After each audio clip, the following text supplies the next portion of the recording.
जन्म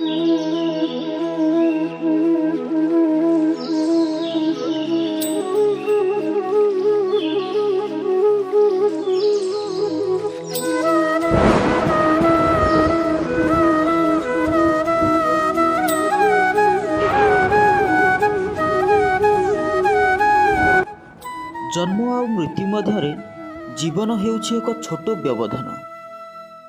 तेणु यही व्यवधान मध्य निजे खुशी रहिबा सहित अन्य माने को खुशी देबा पाई चेष्टा करिबा। अन्य को दुख और कष्ट देबा अनुचित। जीवन रे यही छोट व्यवधानर प्रत्येक मुहूर्त को उपभोग करिबा। गोटिए कथा मने रखंतु, जदि आपण एकुटिया अछंती तेबे आपणक चिंताधारा को नियंत्रण करंतु, आउ जदि आपण समस्तक सहित अछंती तेबे निज जीभ को नियंत्रण रखंतु। हाँ, ए दुनिया रे समस्ते मतलबी, स्वार्थवादी।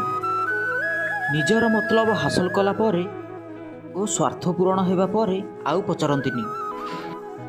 सदाप्रभु समस्तंकर मंगल करंतु।